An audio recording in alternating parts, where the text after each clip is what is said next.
Chapter 40. The Dependence of Vishnu and Others. Om Shri Ganeshaya Namaha. Adishakti continued narration of the legend. When Mayuresha reached the Kshetra, he saw the statue of Sindhu. He was inflamed with rage and with a hammer immediately crushed it to pieces. Shankara and the Munis were petrified. They wondered what their fate would be when the Daitya hears of this. It was as they had imagined. Sindhu sent Daityas who would assume different forms to kill the son of Shiva. Mayuresh could not spare them. They would always be killed. For a permanent solution, Shankara commenced the Indra Yajna. Mayuresh was enraged and destroyed it. Indra was furious. He gathered the army of Devas and came to battle with Mayuresh. Ganaraja defeated him and returned to his village. Shaktis asked, the Devas were in prison, then how did they come to fight Mayuresh? Please clarify your doubt. Adi Shakti said, the Daityas had imprisoned the Devas on Mount Meru. The Daityas were unable to reach the towns of the Devas that were unsupported. They attacked Ganapa. O Shaktis, no one could capture them. To clarify your doubt, I shall elucidate further. O Shaktis, the Shastras mention that the Devas are categorized into three types. There are Tattvakara, Karma Maya and Deha Maya. There is no doubt about this. Amongst all things, they shine brilliantly, therefore they are called Devas. This divinity is of three types. Those well versed in Vedas say so. Dear Shaktis, anyone who performs 100 Ashwamedha Yajnas attain the position of Indra. Those who have attained the position of a Deva through their deeds reside on Suvarnachala, Mount Meru. The towns of Devas are located on Mandara and other mountains. When Asuras are in a stronger position, they capture these towns. There's no doubt about it. Those who have enjoyed the rewards of Yajnas for a period of a Manvantara are reborn again and again, and at the end of the day of Brahma become one with divinity. Those humans who had attained the position of Devas due to their karmas will be reborn as humans in the next Manvantara. In this birth, they will be rewarded based on karmas they perform. Some Devas are endowed only with karma and are not embodied. They take the support of someone and perform their assigned karmas. For example, the inner energy or Jatara Agni, this is the Agni or digestive bioenergy present in the Jatara, stomach and duodenum, and the external energy or Bahya Agni, this is the external fire of fire in nature, are present in the Devas. Deeds like the torments of Yama, etc. have been pre-decided. Daityas cannot defeat the Karma Devas in battle. These Devas are always engrossed in their karmas. They can be displaced only by yogis with the powers attained through yoga. There is no other power that can displace them. At the end of the day of Brahma Deva, these Niradhara Karma Devas do not die. Other Devas merge with the divinity along with their families. There is no doubt about it. Thereafter, at the time of recreation of the universe, they are reborn along with the respective lokas. On Mrityu Loka, the lifespan of the humans is related to their karmas. They are blessed with rewards or punishments depending upon the karmas done by them. O Mahadevis, the Tattvakara Devas have been described in the Vedas. These Devas happily create the animate and inanimate universe from the Tattvas, principal elements. They assume the forms of all and manage creation, sustenance and annihilation. These Devas exhibit authority over the world in the form of Brahmas. The 25 Tattvas mentioned in the Sankhya are the Tattvakara Devas, who are responsible for creation, etc. At the time of Mahapralaya, the final annihilation, these Devas cease their work, become the embodiment of yoga, and enter into the state of Yoga Nidra. At the end of annihilation phase, the chief Devas commence their work and play of creation of the universe.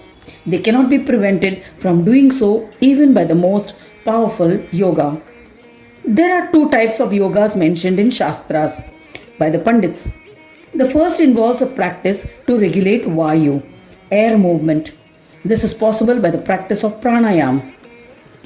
O Devis, however, the Tattvakara Devas cannot be controlled by humans through this yoga. This has been said by Shastras. The second type of yoga is called Brahmabhuta Yoga, where one attains union with the divine and is of two types, Samprajnata and Asamprajnata Yoga. Yogis always practice this form of yoga sadhana. By powers attained through its sadhana, humans win over the devas. They establish the authority over all devas who will obey their commands. All chief devas will do whatever the yogi desires. When under the influence of the yogi, course of destiny can be changed. When a yogi starts interfering with their deeds, the yogi becomes corrupt and will be trapped in the cycle of birth and death. The Tattva-rupa devas are always afraid of the powers that a yogi attains through yoga sadhana. There's no doubt about it. All deeds are divided between devas located at 3 different places.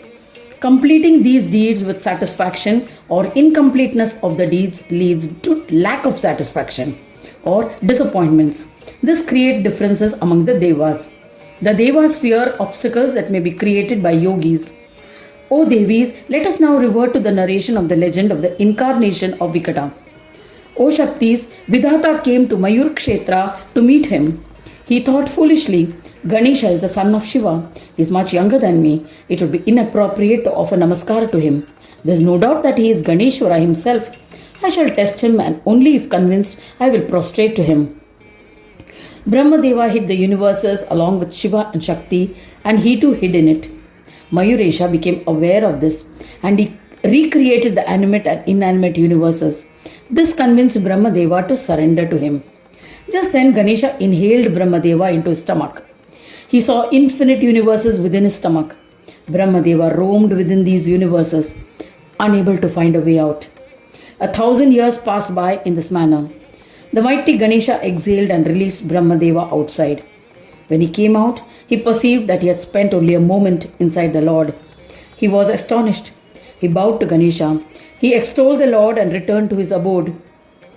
Thereafter, he re-established the Tirtha of Brahmakamandalu at Mayur Kshetra. In this manner, by destroying the pride of Brahmadeva, the child Ganesha, the creator of this world, bestower of all to devotees, Mayuresha started playing with the Brahmin children. Sometime later, on Bhadravad Shukla Chaturthi, Shankara, all the Devas, Munis, and Ganas sculpted idols of Ganeshwara using clay in their respective homes and reverentially performed their puja. Mayuresha himself made an idol of Gananatha with an elephant face and all other features and performed its puja. He bowed, joined his palms in reverence, and extolled, O Gananatha, you are the destroyer of all obstacles. I bow to you. To the one who protects the devotees from evil, I bow to you. To the Lord of Brahmas, to the one who bestows all siddhis, to the one who is endowed with incomprehensible maya, to Satchadundi, I bow to you. To Vakratunda, to Paramatma, who destroys the wicked, to the one who lives in the stomach of all, to Lambodara, I bow to you. To Chintamani, who is the bearer of the 5 tendencies of the Chitta, to Heramba, to Paresha, to the primordial form, I bow to you. To the Lord of Yoga, to the one who is always endowed with peace, to the one who bestows peace, to the one who bestows peace to peace, I bow to you. To the one who is revered by the superior ones, to the supreme Vikata, to the one who grants status to the superior ones, to the one who is guardian of all, I bow to you. To the one who is without a beginning, to the primordial form of Vignapa, to the form of Vigna, to the obstacles, to the one who wields absolute power, I bow to you. To the one who resides in Swananda, to the one who is the embodiment of union and disunion, to the one worshipped by all, to the one who bestows devotion to devotees, I bow to you. To Mahodara, to Bhima, to the one who punishes the sinners, to the one who bestows joy to observers of Dharma, I bow to you. To the one who rides a peacock, to Mayureshwara, I bow to you. To the one whose vehicle is Mushaka, to the Supreme One, to the one who is the most supreme among the superior ones, I bow to you. To the embodiment of yoga, O Ganadhisha, the Vedas, Shiva and others have been unstable, unable to praise you in entirety. How can I extol you justly? I am always your servant. Protect us, O Lord. Grant me steadfast devotion to you, by which Maya will not be able to afflict us. O Buddhisha, I bow to you. After praising Mayureshwara in this manner, Mayuresha concluded the puja and with heartfelt devotion performed namaskara. In the same manner, Shiva and other devas performed puja the same way of Gananatha, the Lord of all. established in the clay idol of Ganesha. Munis too performed their puja of the mud idols of Ganesha. Just then, the prosperous Vishwadeva, who was visiting several tirthas of his own free will, arrived unexpectedly. He was a steadfast devotee of Narayana and would sing bhajans of Lord, who was reclining on the sesha, immersed in absolute bliss. All his sins was absolved by virtue of his austerities. He had earned the ability to travel wherever he desired due to his virtuosity. He would go to the ocean and take the darshan of Vishnu, seated on Seshnag, perform his puja and return. It was only after that the Brahmin would consume water and food with devotion. Because of his devotional nature, he deserved to be the devotee of Ganesha, which is the reason why Mayuresha, using his Maya, erased the memory of Vishnu Deva and erased the memory of Vishwadeva from Vishnu's mind. Yogisha Vignapa had created confusion in the mind of Vishwadeva, and using Yoga Maya had erased all previous memories. Vishwadeva asked Parvati, the driver of all, for alms, Bhiksha.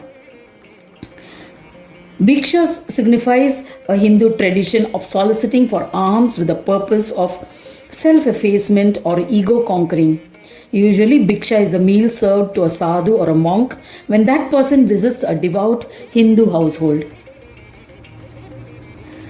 Vishwadeva asked Parvati, the driver of all, for alms. She offered some meals as alms. Before taking his meals, he tried to perform achmana, intake of a sip of water before puja or yajna or meals, and remember Vishnu Deva, but was unable to do so. The Brahmin was extremely dejected. Seeing the sorrowful Brahmin, Gajanana assumed the form of Narayana due to his devotion and pacified him. He also showed the Brahmin how a lad of 4 years, the son of Parashar, had performed puja of Gajanana using clay to make all the puja ingredients. Vishwadeva became the devotee of Ganesha and he bowed to Ganeshwara, who imparted the peace-bestowing knowledge of Ganesha to Vishwadeva. Thereafter, the Brahmin Vishwadeva became peaceful and returned to his abode. He sang bhajans of Mayuresh with single-pointed devotion. In this manner, Mayuresha blocked the memory of Vishwadeva, causing him to lose his knowledge, destroyed all recollections of the valiance of Vishnu, and then, as if nothing had happened, continued to play with other Brahmin children. Thus ends the 40th chapter titled Dependence of Vishnu and Others in the 6th Khanda of the Puran Upanishad, Srimad Mudgal Puran, describing the legends of Vikata. Dedicated to Shri Gajanana. End of chapter 40.